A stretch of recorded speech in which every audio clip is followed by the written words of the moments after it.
Hello, everyone, and welcome into B&T Sports Talk Show on a special Monday edition. Welcome, everyone. I'm here. I'm your boy T, of course. Got my boy B next to me, and happy to be with y'all. On Monday. I know usually we do the Sunday thing. We had to switch it up. Had a couple of family events, kind of get in the middle, and there's always football on Monday too. So give us a chance to cover every single game. Well, just about, except for the one currently happening. And again, thanks for joining us, folks. Go ahead and hit that. We appreciate if you hit the subscribe button, notification button, and also like button on the video. B, how you doing, man? Yes, sir. I'm good, man.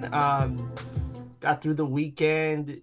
Our 20-year high school reunion was a lot of fun. Great catching up with a lot of people as well. Wow. Hot as hell in that venue, man. They did not believe in AC. It was like 90 degrees inside and like 85 degrees outside. So little hot to say the least. But man, other than that, great weekend of football. We finally got a really good amount of decent games this weekend here. So hopefully this Monday night game is going to be the finisher here for a great week of football. So totally excited about that. Yeah, agree, man. I mean, it was some great games. It was hard to keep up, especially with two of the better games, I think, happening at the exact same time, which we'll kind of talk a little bit about. But Yeah.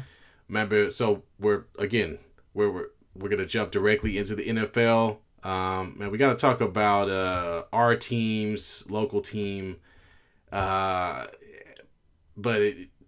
not the greatest situation. I'll start off. I mean, I watched the Raiders game and had some hope when they were able to get up 7-0 early on their first drive, and I thought that was great. After that, they proceeded to just kind of go back to being extremely mediocre against a team in Denver that has a rookie quarterback and really is not in a position to do anything at this particular time. I mean, as far as, let's just put it this way, nobody had the Denver Broncos in the playoffs. No, nobody does.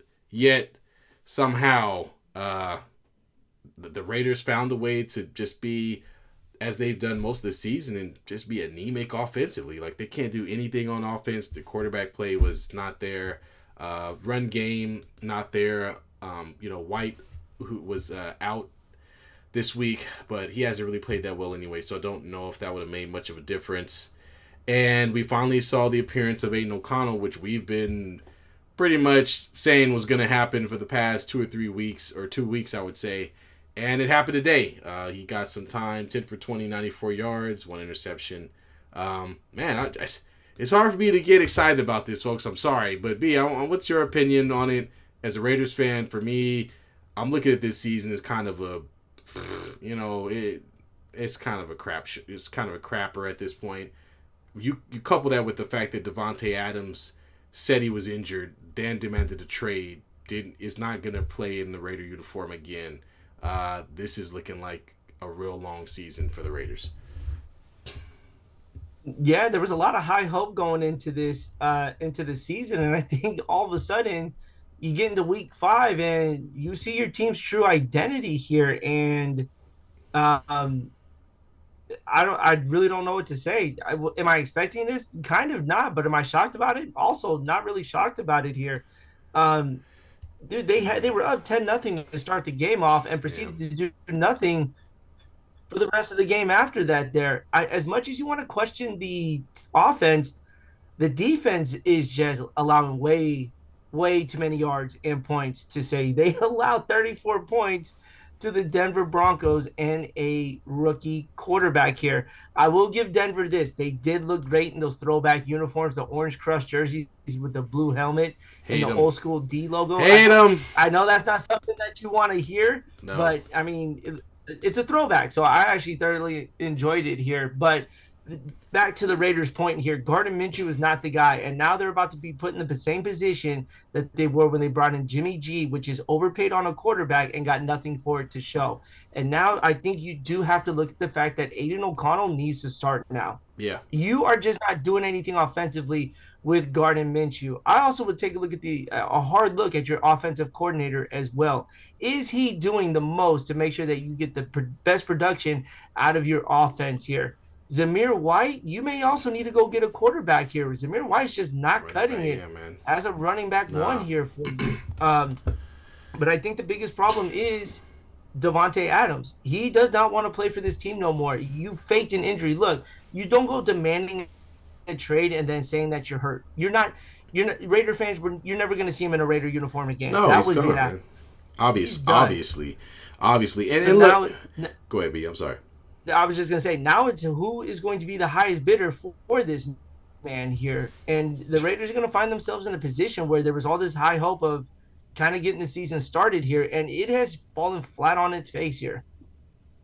Yeah, man. Look, the bottom line, it's what you thought it was. It was a team that didn't have a clear answer at the quarterback position.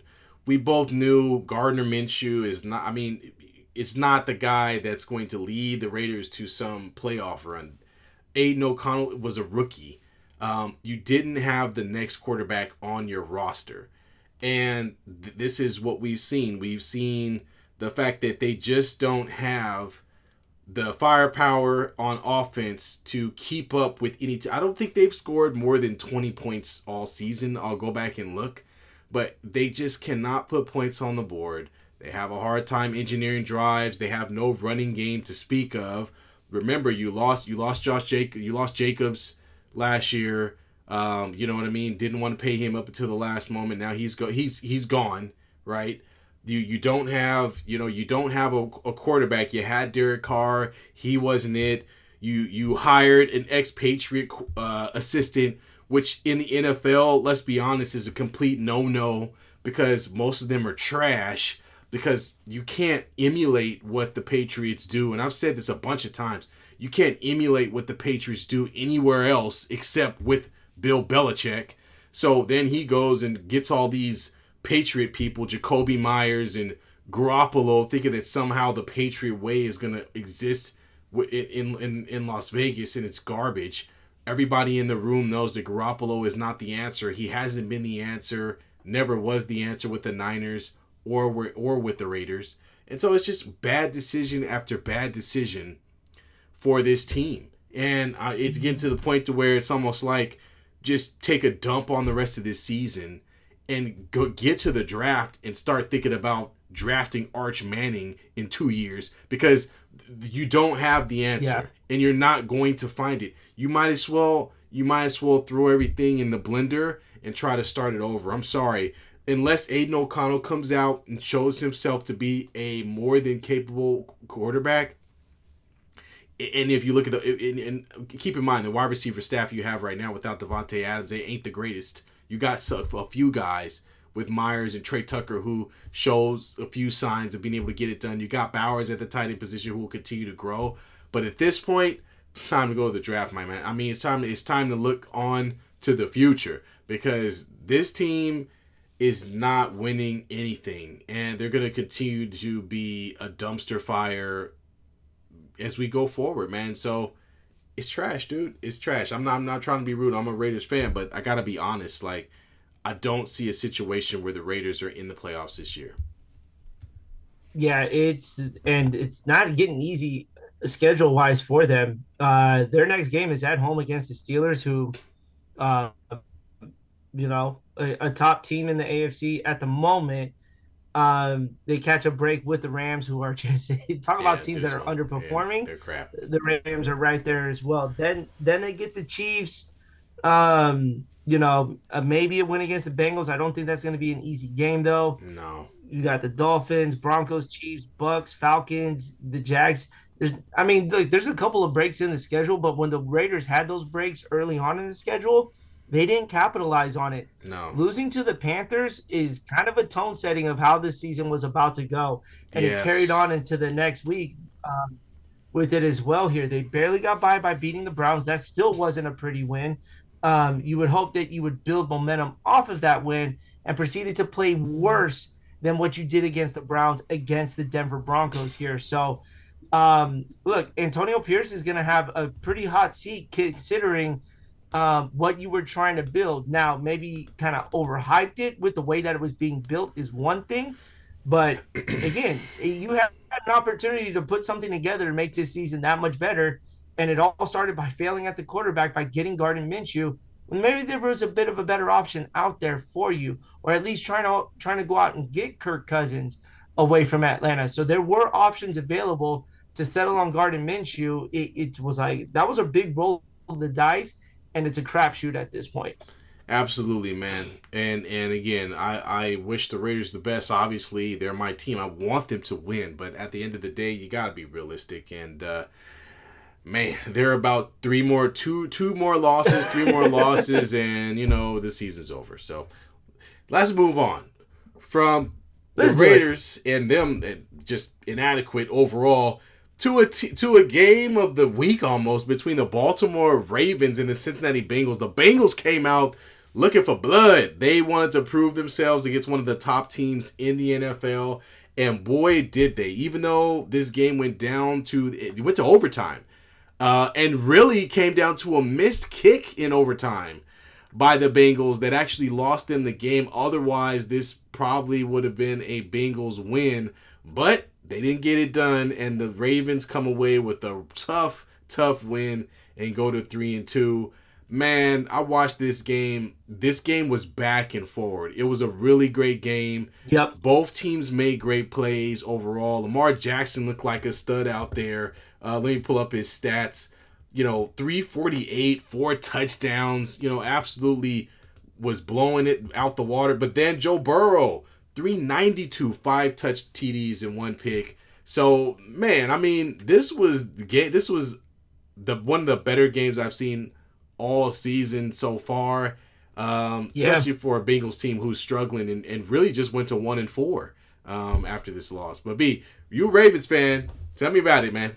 Tell me about it. Oh, I was nervous. I was nervous. And they jumped out to the lead, and then the Bengals went off in that second quarter, dropping 17 unanswered to that there. But the Ravens held in. They responded by at least scoring every quarter here. And when you get into a game of a shootout, you cannot have an empty quarter in a game like that. And Lamar Jackson, I mean, look, he took over in the fourth quarter. Yeah. He's the reason why I think the Ravens had any sort of shot in that there. But what I liked is he had different targets. He was throwing to different receivers as well. And then when it came down to it, Derrick Henry had that breakout run after the missed field goal here to set them up within range. You saw Justin Tucker get back to his normal self, hit a 50-plus yarder earlier in the game, drops the game winner as well. So a confidence builder for him after the first 4 games where he was not the same kicker that everyone was accustomed to here. So again, the first 2 games, the Ravens should easily be 5-0. There should be no reason why the Ravens have a blemish on their record. They should be one of those teams that are undefeated, but they have not let them deteriorate what the job is at hand for them, which is obviously getting to the Super Bowl.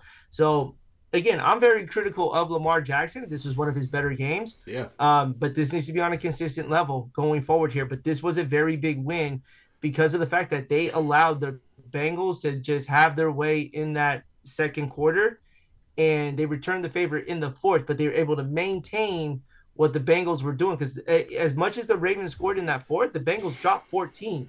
So they had a 3-point advantage on the Bengals. Yeah. And they needed that in every way here. Yeah, it definitely wasn't about defense, and generally the Ravens are known for that, but the secondary of the Ravens was giving up some plays. I mean, you look at Jamar Chase's number, 10 receptions, 193 yards, 2 touchdowns. And then T. Higgins almost went for another 100 himself. T. Higgins was too big, too strong, too athletic for a lot of the DBs for the Ravens, and it really showed. And so being able to get those plays down the field is something the Ravens have to look at and figure out how they can avoid giving up big plays like that, especially in critical games or critical situations. They've been known to kind of give up games towards the end.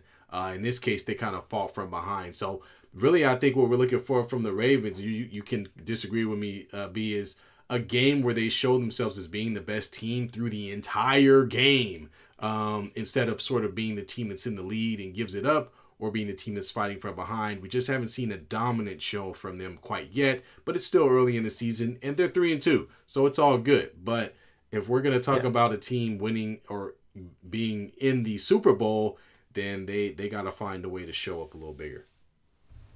I am going to disagree with you on that. The game against the Bills was the first game where they were dominant from the offensive Yeah, end to the defensive end.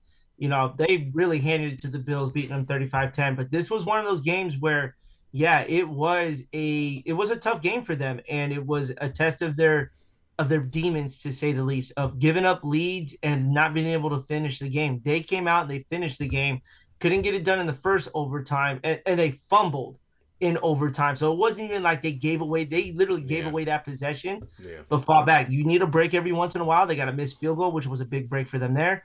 Proceeded to go down and make sure that they won the game. So this was a bit of an opposite end of how do you get back from your downfall here, because they could have easily lost this game in that fourth quarter if it wasn't for Lamar Jackson. So, but it doesn't get any easier because next week they play the Commanders, and we all know yeah, what the Commanders are doing at teams right now. yeah. So this is going to be a big test for them.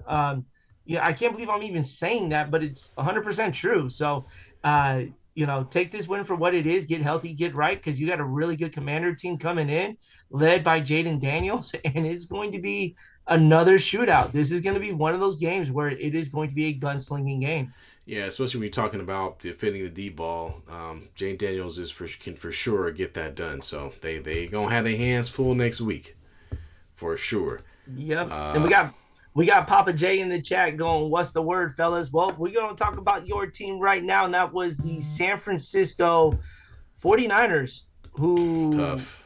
I think it's time to be nervous about, because that was not a brand of 49er football that any NFL fan is accustomed to here. I'll start with my input on it.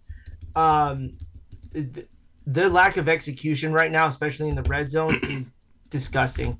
I'm not saying Christian McCaffrey is going to be the answer to everything, but you still had three of your best players out there with Jawan Jennings, to say the least, and Jordan Mason is a really really good running back. To score 0 points in a half of football when it mattered most Yeah, that was. is a big time screaming of an alarm here. T, I know you watched the game. What is your biggest take from it? Because there's a lot to dive into with this team right now. Well, man, I think they had a lot. They had some trouble with Kyler Murray in the running game. That's what I saw. I mean, they had a hard time trying to Yeah, contain him. He made a lot of plays with his speed and running the ball, and I think that really hurt the Niners. And there wasn't a whole lot defensively they seemed to be able to counter that with. So to me, I think that was the winning point. Kyler Murray being able to get out of the pocket, pick up first downs. I think he had a touchdown. He had a touchdown as well running. So yeah, the first play of the game, little bastard scrambled for 50 yards. yeah, it was really tough. It is tough for any team. But the Niners, of course, we look at as being one of the top defensive teams in the league. We talk about some of the injuries they sustained, but a lot of those are on the offensive end. And you're just not seeing the dominance from them that you would expect. And because of that, teams like Arizona are looking at it and they're taking advantage of that situation. Kyler Murray has been a man on fire, honestly, the start of this year, and he's been playing like a guy who's trying to prove himself. And we saw that again this Sunday, where he has a very never give up attitude, and they played a few games like that against some pretty good competition. So yeah, man, I think it's a tough loss for the 49ers because they started strong, and just couldn't find a way to finish the game out or get one more offensive drive to get the job done. And, that goes back to, and what makes this so bad is this was Brandon Ayuk's breakout game, right? Like this was the game where Yeah. he had targets, he had receptions, he had yardage. But unfortunately, it didn't equal a win because, as you mentioned, they posted a donut in the second half, and they couldn't stop Arizona from fighting their offense. Yeah, and to speak on that, the Niners defense they're not ranked anywhere near the top 10. They are damn near the bottom Yeah, which of is kind almost of every major crazy. category. But I think the big thing is the rush defense here. James Conner may not have 100 yards, but it's the way he got his yards. There was too many yards after contact, as we all will call it, is yak. That's not the Niners' motive, man. Yeah, He was breaking off 6 7 yard runs after being stopped at the line of scrimmage here. Right. That's not the Niners defensive That way ain't. here. Nope. There's a bunch of fingers you could point at, but I don't think it's a coaching thing. I honestly think this is a player thing here. Forget the heat, forget all that nonsense because Arizona played in the exact same thing. Um, they just got outworked, and this is a game where you don't get outworked, especially after the Washington Commanders went to Arizona and slapped them around Right. all over the and I don't think Washington is even on the Niner level, and the Niners were at home. So this is a big concern if you're a Niner fan. You just lost Jake Moody. They're saying it's a high ankle sprain. It looks like it could be a lot worse than the way that ankle bent back. Yeah. There's no timeline for Christian McCaffrey just yet, and you just spoiled Brandon Ayuk's coming out game, which we've all been clamoring for. He finally gets it, and they lose in a very bad way. Yeah, man. So it's a tough loss. It's a 1-point loss, but the good news is at 2-3, that's still second place in their division. The Seahawks haven't quite run away with it. They're 3-2 right now. The Rams are a woeful 1-4. So the Niners aren't out of it completely. They still have an opportunity to compete, given now their division is just kind of not the greatest situation. And that's right and that's the crazy part. They play the Seahawks this Thursday night, and if they beat the Seahawks, then both teams are tied for first place in the division, pending Sunday's outcomes. So you're still there, but you're not exceeding expectations right now. So this is a big week for the 49ers to go into Seattle and beat them, because if they lose, talk about a hot seat for Kyle Shanahan. It's going to burn up if they lose this game. Yeah, I think those questions, those questions will start to come up as we get deeper in the season.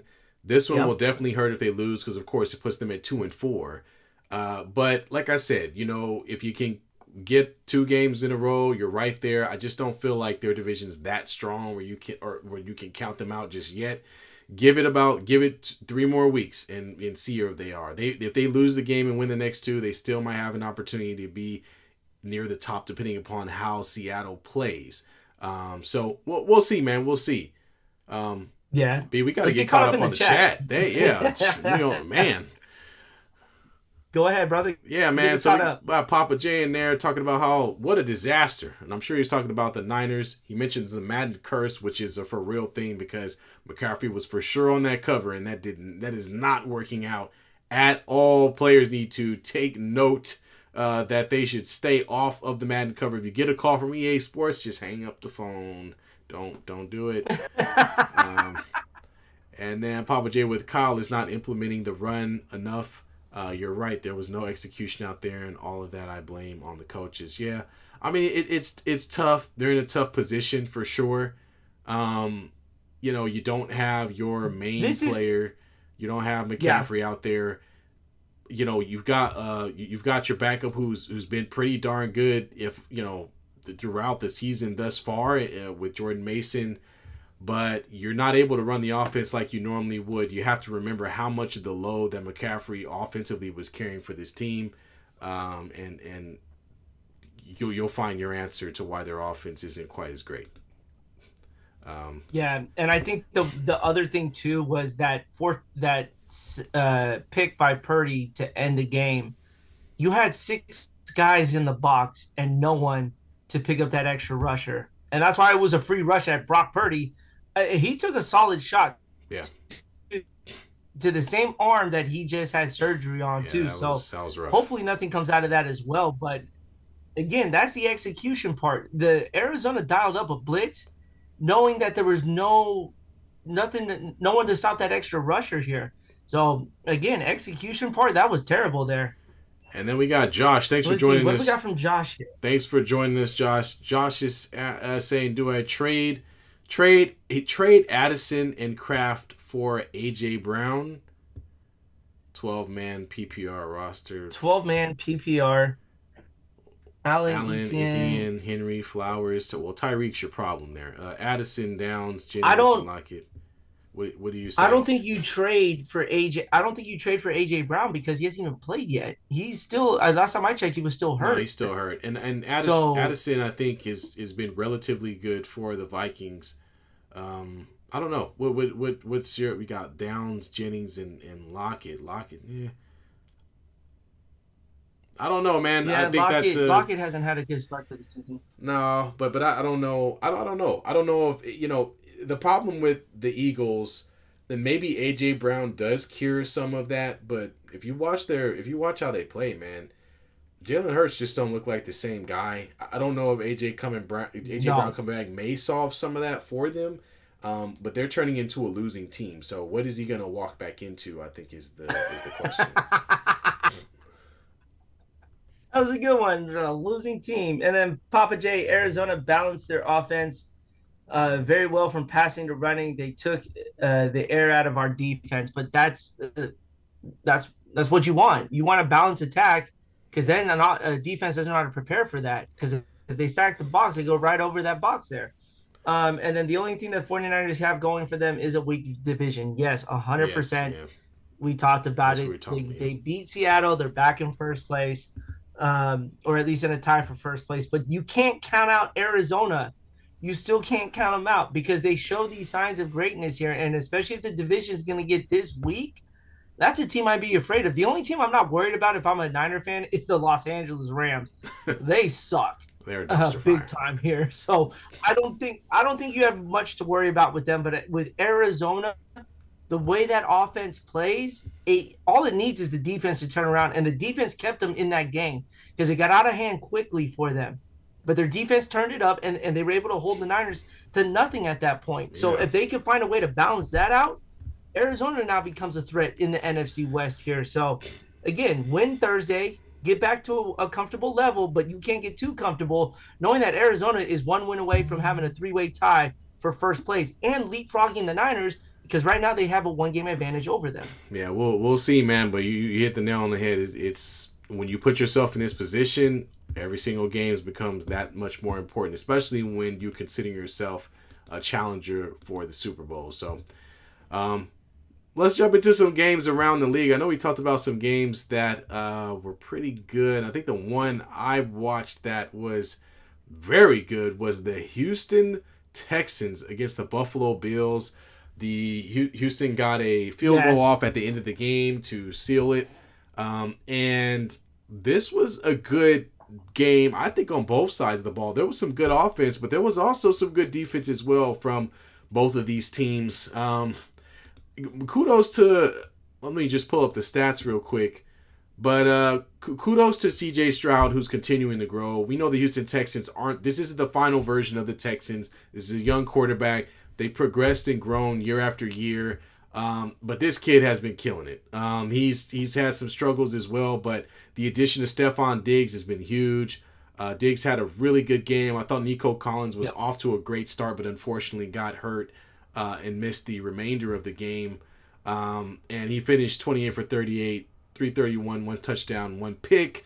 Their run game has been, it's been suspect for the Texans, so they really had to rely on Stroud. Stroud is going to be throwing the ball darn near 40 to 50 times a game. And on the other side, Josh Allen, of course, was hurt, but it finished 9 for 30. And you got to give the Texas defense looked good out there, man. Did you get a chance to see this game? Excuse me. I did, and I really enjoyed this game here. Really back and forth, but then when the defenses stepped up, it was on both sides of the ball there, both Bills and Texans defense. And, the Bills came back, but you know how we talked about empty quarters? The second quarter, the empty quarter the Bills had, that's the cost of the game right there. Yeah. Because they ended up losing by 3. The Texans only had 3 points each quarter for the remainder of the game, and that's kudos to the Bills defense. But not scoring in that second quarter, that was the game right there. But this was a good game. I had the Bills +1. Unfortunately, I did not win this game here, but it was an enjoyable game. CJ Stroud has been put through a little bit of a tough challenge, and he's answered that challenge. I think this was one of those games where it was like you have a chance of losing this game, and he kept his team right in it as well. James Cook, again, big-time game as well, 20 carries for 82 yards with 1 tutty as well. So, I wouldn't mind a playoff matchup between these two teams. Oh, yeah, absolutely. In a wild card matchup. Absolutely. I think we would get a really good game. I think the Texans are probably going to host it because the AFC South is terrible. It is That is awful. a terrible division. The Texans just need to play decent football. They need to beat the division in order just to win the division. Okay. So I don't see anybody else coming out of that division there, but I think the Bills should also get out of it. But I see this being a wild card matchup in January in Houston. I think we get another really good game. Yeah. But can we talk about how disgusting Houston's uniforms were? They were just the You ugliest know, like uniforms the on Sunday. That was disgusting. you know, like Dark the blue? all blue. They walk around looking like No. some blueberries. Yeah, I mean, most Yeah. teams go with the all black. They went with the blue. I mean, I'm not that mad at it. It's not the greatest Bro, they look uniform. like a walking. They look like something like if Jamba Juice spilled their blueberries on the grass. You know what I'm saying? Like it was terrible, man. I Yeah, didn't like it. Awful. yeah, man. The one thing I will put out there, and you'll hear this from us first, is the Texans are going to be the first team to clinch their playoff berth. I mean, you've heard it here. You heard it here first on BT. Oh man, Oh, they're gonna clinch it in like 3 weeks. in three, In three right? weeks, they'll clinch It's this. gonna be over. It's gonna be over. Good God, man. Oh man, but yeah. Let's see. Trying to Let's look. see. What other Papa game? J. Oh, Let me get to Papa J. He goes. yeah, He's go been ahead. following us for a little bit, and he still doesn't know our name. I'm Brian. That's T on the Taj Mahal on the other end here. We won't give out our last names because we just don't want the government knowing that kind of stuff here. But I'm Brian. That's Taj Mahal for everyone who's watching here. That's why we go with the B&T logo here. Let's see here. He loves the Texans. He predicted the Bills to win, but he was glad that he was wrong. Like I said, I think the Bills were going to go in there angry, and they did. They just couldn't. They couldn't win. They couldn't even cover the spread. God damn it! And that's what I'm more upset about. I just needed that +1, and they couldn't even cover that. Nope. They need to fire their designer. They really do. That was a terrible alternate uniform. I'm gonna move off of that. Unis, There. man. Or go with the red. Let The me red give you. uni. Go the red maybe. I don't know, but yeah. Let me give you the game I was excited to watch, and I know this is gonna sound crazy, but it was the Commanders and the Browns. And just to see if Jaden Daniels is the real deal. And I'm going to tell you this right now. This boy is the real deal. I don't care what anybody says. He's going in there with not even – I said it was a decent roster, but it wasn't great. And he is making them great. Yeah. He's the front runner for Rookie of the Year right now for what he's doing with that team there. But, dude, just the consistency of points that they've been scoring over the last few games here. They dropped another 34 on the Browns, who again, the Browns defense was ranked #1 last year. Let's take that into consideration. But here's their point total over the last 3 games: 38, 42, and 34. They are hanging high numbers on a lot of teams here. It's they are going to be the team to beat in the NFC East. I'm calling it now. They're the team to beat. Yeah, I mean, everybody's waiting around for the Cowboys to decide if they want to be a good team or not. And meanwhile, Washington's been stacking the wins. So, man, we got, I don't think anybody expected Jaden Daniels to come in and be this strong. He looks really good. He's still young and will make some mistakes here and there, but he can do both. He can make plays with his legs. He can throw on the run. He can make plays in the pocket. He looks every bit the player that they thought that they drafted. As far as their wide receiver core, you're right, B. I mean, McLaurin, okay, having a good season, but after that, who are we talking about? Luke McCaffrey. Exactly. I don't even know.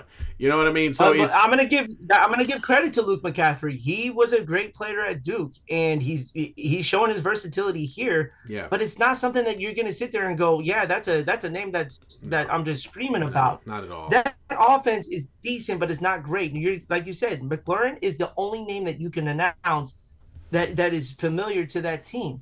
But everybody else is becoming that much greater, and I think Jaden Daniels is the reason why for that.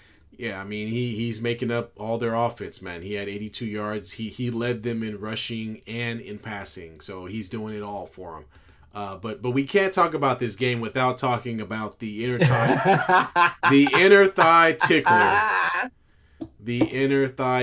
Deshaun Watson, who has been abysmal. The Browns as a franchise have been worse than the Raiders. And I talked about how some of the decisions the Raiders have made.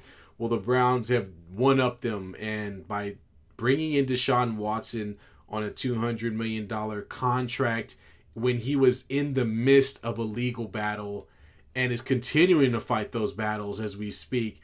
This guy can't hit the side of a house. He's very inaccurate.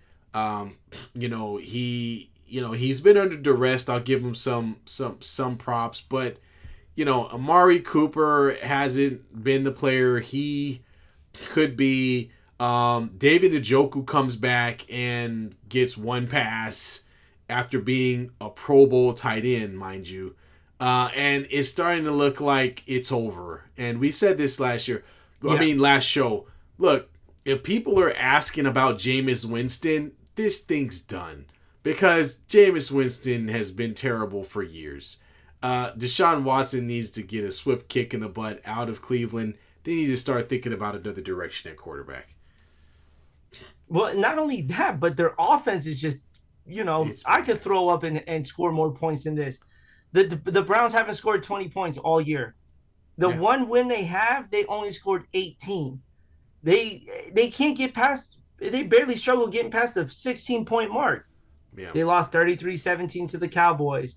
They lost 21-15 to the Giants. They lost 20-16 to the Raiders, 34-13 to the Commanders. The point of the matter is they need to make they need to make that quarterback change now. There's no more. Your offense sucks. Go a different direction. Bench this man. He walked off the field when they wanted to go for it on 4th down. That's a sign of giving up. He wants nothing to do with this team anymore. And the problem is he can't even focus on football because of all the legal battles. He just got done settling another tickle lawsuit. You know what I'm saying? Man. They got to cut ties with him. You just need to cut it with him at this point. And the unfortunate part of this is that Jameis Winston isn't any better, and they don't have any quarterback in the foreseeable future. So this, folks, is a complete dumpster fire. And even though they haven't actually said that they're not really in the position to just kind of punt on this season. I think at this point that's where they need to be. I think that they need to go ahead and be the worst team in the league and go ahead and try to get a top draft pick or something, because actually they don't even have to try. They could probably just trot this team out there every Sunday and achieve the same goal. Look for folks to get traded at the end of the season. Guys like Amari Cooper, Myles Garrett. Look for some of those top names that are remaining on this Brown squad to get the heck out of there. Yep, and they have been very loyal for as long as they can, but there's just nothing showing for it, and they're falling quicker in the division that they need to fall quickly on. Question for you, T. Contender or pretender? The Chicago Bears. Pretender, man. I think the Chicago Bears, they're going to benefit from beating some bad teams, and it's not to say that they can't have some success this season. But the problem with them overall has been their inability to keep Caleb Martin upright. And as they continue to play better teams, I don't think that's gonna go away. So they had a good win against the Panthers, but the Panthers are dog water, and the Panthers are not a very good team. And to be fair, Chicago really brought in some players. DeAndre Swift. We saw what DJ Moore did. They've got some players that can flat out play. It's just, can Caleb Williams continue to be consistent on a team where he's not being protected? Or is he going to end up on his butt more often than not? And my guess is that offensive line is not necessarily going to just improve overnight. I think they played a crappy team. They got the win, which they should have, and kudos to them for doing it. But I don't know if it's going to last. And the Vikings are sitting pretty right now at the top of their division. Yeah, I think the one thing that's going to maybe keep the Bears into trying to be a contender is their defense. Top 10 defense in the league right now. And that's a really good defense. And they've done enough to try to keep them into games as long as they can. But you can only do that for so long until you tire out, because your offense isn't cutting you a break. Hopefully, these are the kind of games that Caleb Williams gets that confidence. Right. Because I'll Yeah. tell you this, after the third week, that confidence was destroyed, especially the game against the Houston Texans, where he was basically just a tackling dummy for the Houston Yeah. defense here. It really could have killed his momentum, but he's there may be a little turn in that there, but I think their defense is going to be one of the main reasons why they are still in any sort of playoff talk. They should have another win against the Rams coming up, but then another test against those Washington Commanders here. Yeah. So we'll see how they really play out when it comes to Yeah, that. they've actually got they got the Jags on an early game, so it's probably overseas because it's 9:30 a.m. Eastern time. So, Eastern time. So that's a 6:30 start. So they're gonna have to go out of the country and play the Jags. I don't know, where is it, in London or so? I don't even know where. And then they got the London, Commanders. Frankfurt. Yeah, I know, Commanders, and then the Cardinals. So it's not going to be easy sledding. I guess I just need to see a little bit more from this team to kind of believe that they're gonna be a legit contender. Yeah, I would say so. But let's talk about pick'em dummies because Nah, I don't want to talk about that. we had opposite weeks. Oh, we talking about it for sure. My picks suck, man. You had a tough choice between the Patriots and the Dolphins, and no team decided to even get close to 20 points, to say the least. You took the Patriots +1, Dolphins won by 5. Yeah. 15-10 here. So that put a negative mark on your record. You had the Rams +3. They Not even got close. absolutely not even close. They lost to the Packers here. What was the score of this game here? What am I 24-19. 24-19. 5-point game. 24-19. Yes, sir. You took your Raiders, and we all know how that turned out, so we won't talk about that Smashed. too often. And then you took the Colts, which again was a very good pick with the way the Jaguars have been playing. They got it was 3-point game. Yeah. 3-point game, but that's a tie. So That's you a tie. finally have a tie on your record. You are 8-11-1 going into this weekend here. Still, it was a tough one here. On the other hand, I made some very big moves. Had the Vikings -2.5. That turned out real easy here for me. I took Arizona +7.5, knowing that they had a chance. Won that one. Took the Commanders, and Buffalo was the only one that really cost me my perfect week here. So I'm 10-8-2, still trailing by 1 if you want to look at it from this aspect here to you here. So yeah, it was a tough week for me. Week for us next week. I've had 2 tough weeks in a row. I've fallen behind. I'm below 500. But your fantasy? My fantasy, yeah, I lost last week, but I'm gonna win today, or I'm gonna win this week. Thank goodness. And man, so it's just been tough. My fantasy team, I'm literally being saved by guys like Kareem Hunt right now, literally. So that's how it's been. But I'll take the win. I'll move to 2-3. I guess that's respectable. There you go. And then see if I can go 500 next week. Yep. And just a quick update on the Monday night game. Chiefs up 16-7. New Orleans is trying. I guess you could say that, but it's the Chiefs. And let's talk about something we generally don't talk about, and that's college football, because something funny as hell took place on Saturday here. Now, if you're not familiar with the whole college football scene, it is something more different than the NFL. There's a lot more of the tradition. There's a lot more of the school. There's something different about college football here. Vanderbilt beat Alabama for the first time in God knows how long. Right. All right. And Vanderbilt partied like they hadn't beaten Alabama in a very long time. Right. Now, they have banned ripping of the goalpost down, but you're not stopping Vanderbilt students from doing that, because they tore that thing down very quickly.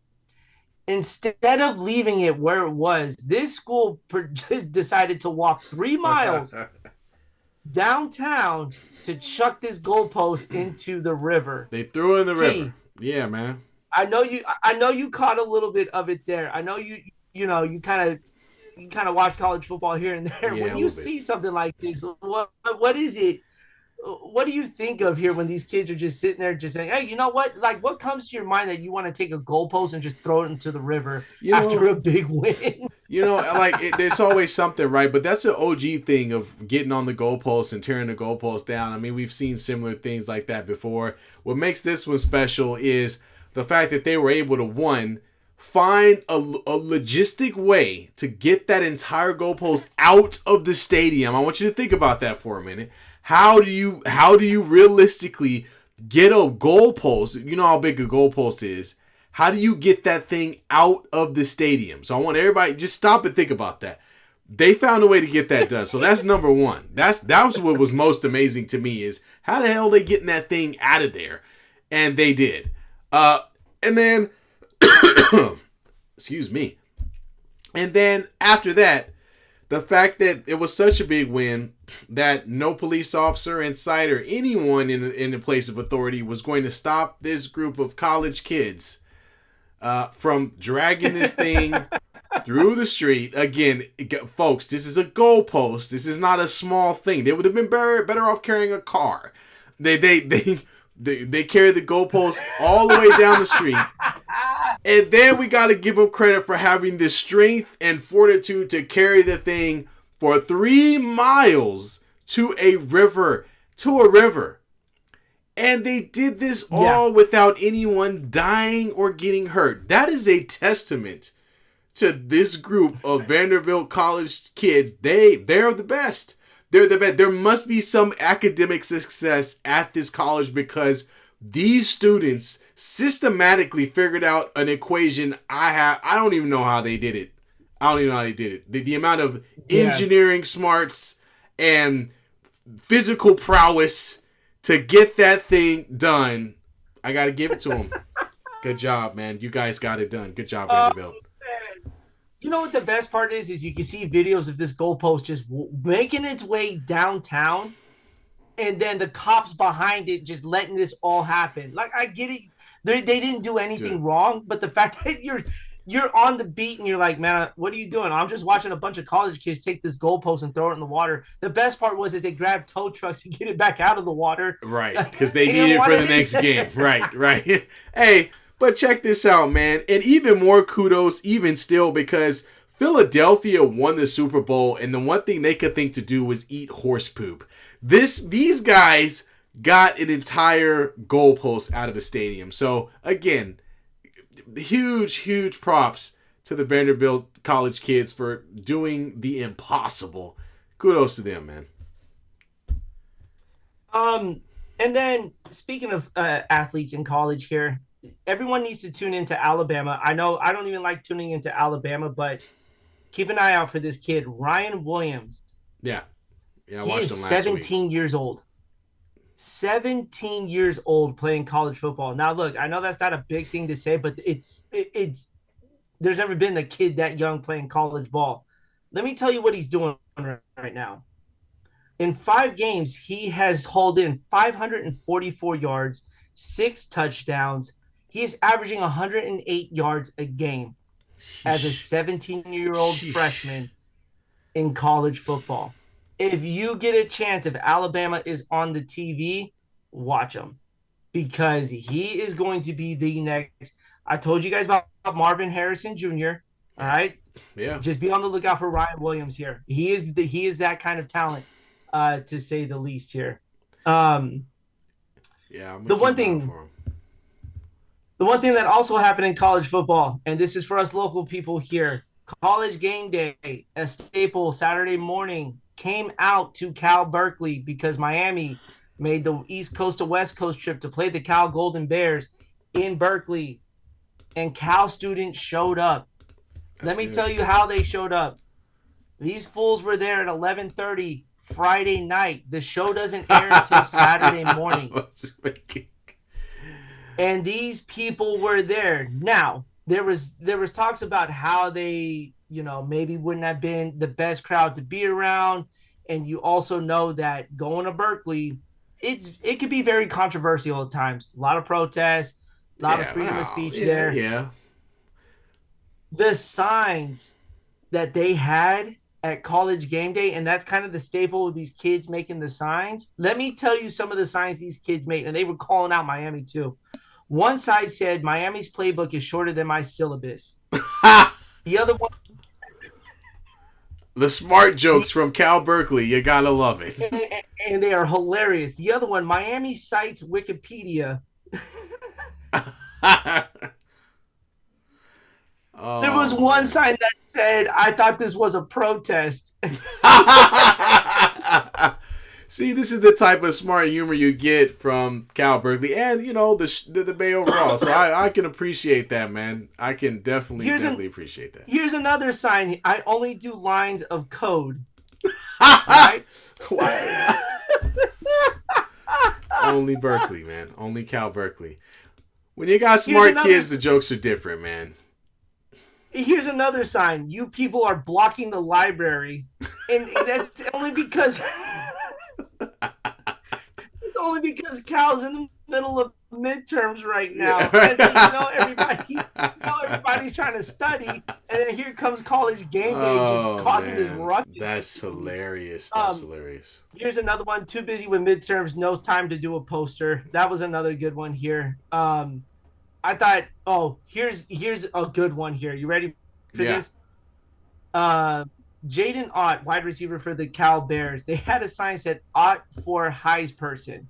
Heis now, I'm going to let you guys kind of think about that. I'm going to let you think about it. Oh, my gosh. I don't think I need to describe why they made that sign, but if you've been living under a rock, to say the least, the Heisman is the prestige award for college football. It's called the Heisman, right?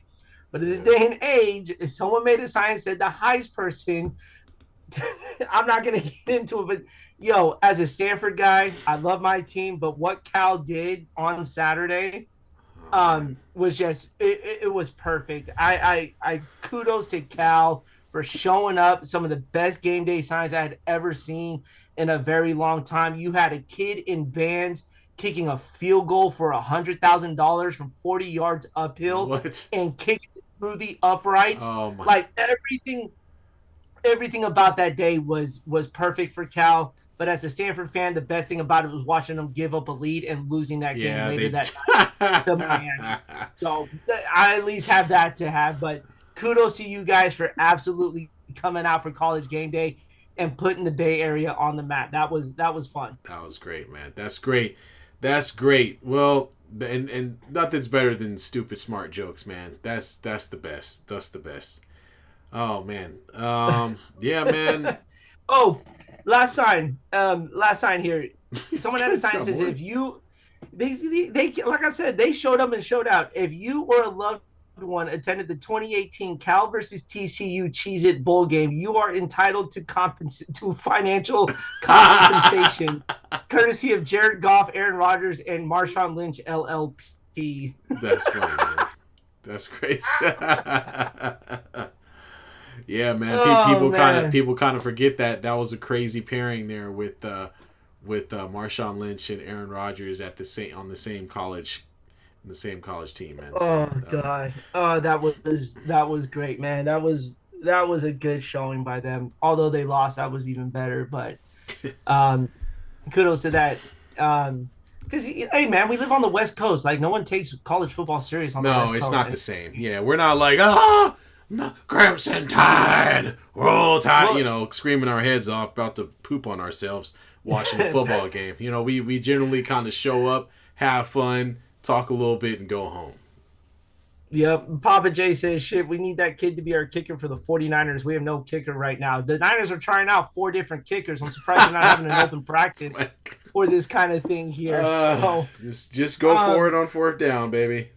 So good. Yep, absolutely here. But yeah, man, it was great to see the West Coast get a little bit of a love for football, for college football, to say the least here. The ESPN also made it apparent, that panel is guys from Alabama, guys from Pitt, Auburn, big time college football schools, and Cal showed them that we represent college football just as well as anything else on the West side here. So that was dope to see. Last set of thing here, man. NBA preseason kicked off as well, man. Just a great weekend of sports, man. We finally got to see basketball on the tube. We're going to start with you because I got to put an end to this conversation with LeBron James and Bronny Jr. sharing the court for the first time here. I mean, you caught a glimpse of it here, but overall, look, it's the preseason. We know we're not going to see our stars as often. Yeah. Your thought of just having basketball back and just being able to turn on to see basketball. I'm excited. It was great seeing LeBron and AD play together. They actually looked pretty spry, pretty good coming, starting it off against the Suns, I thought. And it looks like they have some semblance of an offense. The guys like D'Lo and Austin Reeves are still question marks, but overall, seeing basketball, seeing alley-oop dunks and guys fast break, steal, fast break, slam, all that good stuff. It was a great thing. You got Bronny and Bronny Jr. on the court at the same time. Never happened before. But then after that, we actually have to play basketball, man. And Bronny Jr. was pretty much, as I mentioned before the show, we were talking, he was pretty much the free throw line. I mean, he was neither here nor there. Wasn't much to talk about. So, yeah, man, I'm looking forward to it, man. It's going to be interesting this season. We'll see if our old-ass teams can actually show up and make a playoff run. Yeah, man, I got a chance to watch a little bit of the Warriors preseason game in Honolulu. Of course, they're going to have a game when I'm not there anymore. So thank you, Golden State, for doing that there. Yeah. I like what I see. I wonder how these rotations are going to work for the Warriors here. Curry still looks good after spending all that time in the Olympics as well. So I expect this team to hopefully get off to a fast start. I think the bigger question is, we'll dive more into it, is who's going to be the starting center between Trey Jackson-Davis or Kevon Looney. So definitely that's what I'm going to really keep an eye out for with this roster here, is how they're going to figure out that center position. But, man, we're getting close. End of the month is going to be here. Yeah. NBA is going to be tipping off. Football and college football are going to be just in full swing here. The baseball playoffs are also great, man. I really hope the Dodgers lose. They're playing the Padres, so I really don't have like a dog in this race, but any team but LA just for the time being. We all know how I feel about that crap. Yeah. Before we end the show, T, I got to ask you, is it right to root for a Northern California team, a football team, but also to root for a Southern California baseball team? Well, I can't help you there because I'm completely all over the place. I'm watching the Raiders and the Lakers right now, so I mean I don't know what to tell you. And as far as I did grow up watching the A's as a kid, but they're going to be in Vegas as well. It depends on the type of rivalry, and I think baseball has a deeper rivalry between Northern California and Southern California because you got the Yanks, you got the Dodgers. You have some teams that are competing against one another, versus, of course, the Giants, not necessarily the A's so much, but the Giants and the Dodgers, of course. But yeah, man, I think in baseball, it's a little bit more of a NorCal, SoCal thing. But when you talk about other sports, like, for instance, if you talk about basketball, people can try to do that, but it hasn't really been much of a rivalry per se. The Lakers and the Warriors haven't really been good at the same time necessarily. I don't know if that really holds water. So yeah, I think it's mostly in baseball. Let me ask you this, Papa J, because you're a Niner fan. If you didn't have a baseball team and you chose the Dodgers, would you root for them? Rooting for a team from San Francisco and rooting for a team down in LA. I want to know this answer. And the only reason why I'm bringing this conversation up right now is I caught a video on social media of a guy who's this diehard Niner fan, right? He's gotten so popular on social media. It's like the Niners fly him out to games. He's been monetized, so he's making money off of his content and everything, which is great. But the dude's a Dodger fan. And I've got a problem with that. I guess, man. You can't root for a team in Northern California and proceed to root for a team in Southern California. It does not match. You cannot do that, all right? Especially if one team is the Niners and the other team is the Dodgers. You can't do that. And I'm not saying that because I got a personal problem with it. I do. But, man, you can't sit there and go, hey, man, I root for the Niners. Who's your baseball team? The Dodgers. Dude, I'd be head-scratching every single time going, huh? Dude, You have to be living here to understand the rivalry between Northern California and Southern California. It doesn't matter what team it is.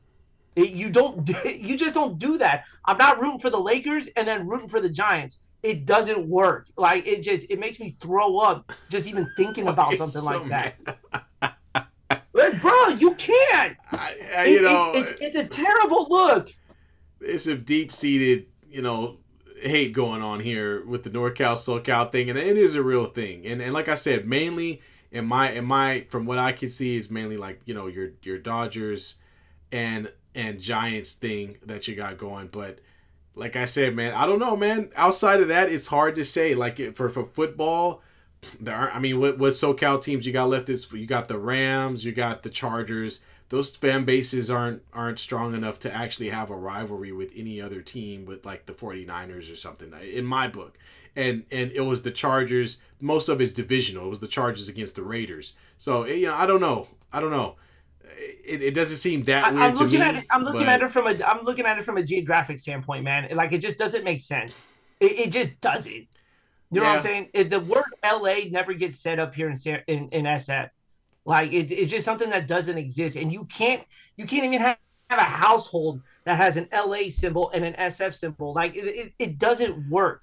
If you picked a team from a different state, that's one thing. I'm a Ravens fan, but I'm also a Giants fan. I'm also a Warriors fan. The one thing I will never root for is anything remotely in LA or anything associated with that armpit of California. So that's all I'm saying, man. Like, you just can't. It just doesn't make sense. Oh, man. Well, B, like I said, man, you got your schisms, dude. I don't know, but like, to me, it doesn't. I ain't even tripping, man. Like, I'm a Laker fan. I always have been. I've lived in the Bay my whole life. I've never been a Warrior fan, just because. To be completely honest with you, they've been trash for a majority of my life. They were pretty bad. But yeah, for me, my hatred is towards the Clippers because. As a Laker fan, it's like the Clippers are the little brother. They have no business. They'll never win a championship. They're a cursed group of, crappy Donald Sterling-esque people. Who cares? They're garbage. But I don't have that same amount of animosity towards Northern California. Like, I'm not that mad at the Warriors. Even as a Laker fan, I'm not that mad at the Warriors. I don't have that a huge bone to pick with the Golden State Warriors. I don't have a huge bone to pick with the 49ers necessarily, even as a Raider fan, because it's kind of a rivalry, but it's kind of not because they never play each other. You know what I mean? So it's a rivalry because we're in the different regions. Us in the regions are the ones that make it that way. But as far as the teams, they don't really play each other that often. It doesn't really make. Now, like I said, I really think it's the Giants-Dodgers thing that has some real meat on the bone. But anything else is kind of like, maybe not. If you're a Niner fan, I would not accept a Dodger fan being a fan of your football team. I really wouldn't. That's just me. And if I'm a Dodger fan, I wouldn't want any of my friends being fans of a team in San Francisco. That's all I'm saying. Yeah. When I saw that, I almost threw my phone out the window. I was like, this is atrocious. This should not be happening in this state here. All right. If there's one thing that's going to be divided, is Northern California and that place from down there as well. They will always be divided. The only thing that keeps us together is Disneyland, for crying out loud. That's an animal. That's the only thing that keeps us all together. Mickey Mouse keeping us together. Did he just miss that point after? Oh my god. What is with kickers missing point afters? Like, come on. I don't know. Well, actually, it doesn't. Jesus, he just didn't miss it. He didn't come close to the goalpost. That was almost as bad as that kick yesterday from the Bengals kicker. Did you see that one? That thing went way left. That thing had a mind of its own with no wind. Like, how did that happen? Like, but then again, the placeholder. Yeah, he fumbled the snap. He fumbled the snap. Yeah, so this kick, look, the flags aren't even waving on the goalpost, and he missed it bad. Yeah, like, good God, man. But at least it's a 3-point game right now, so it gives him a chance to stay within at least a tie, to get to OT. So we'll see. We'll see. We'll see. Oh, Well, yeah, man. That was. Thanks everybody for joining Papa J. Appreciate you joining us on a Monday, man. man, we love you, Papa J. Yeah, Thanks for tuning in, man. Yeah, we appreciate you helping us get through the show with all the chat. And keep joining us, man. We had to move it to Monday, but traditionally we do it on Sunday at 6:30. So join us again. And Josh, thanks for joining us as well. Don't trade Addison for AJ Brown. Just to recap on that. Don't do that. And yeah, man, we'll be back on Friday when we post our video or we'll be live for Pick'em Dummies. We'll try our hands at it again. I am just woefully terrible. I had a good season last year, but it looks like I'm gonna have to think a little harder about my next 4 picks because I might find myself 10 games under 500 if I keep this up. So we will try again.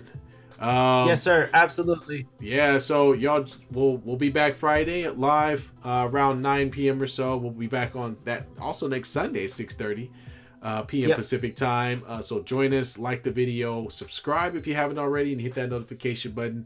We appreciate it. Y'all have a wonderful Monday evening. I'm gonna watch the rest of this game. Peace. All right, peace.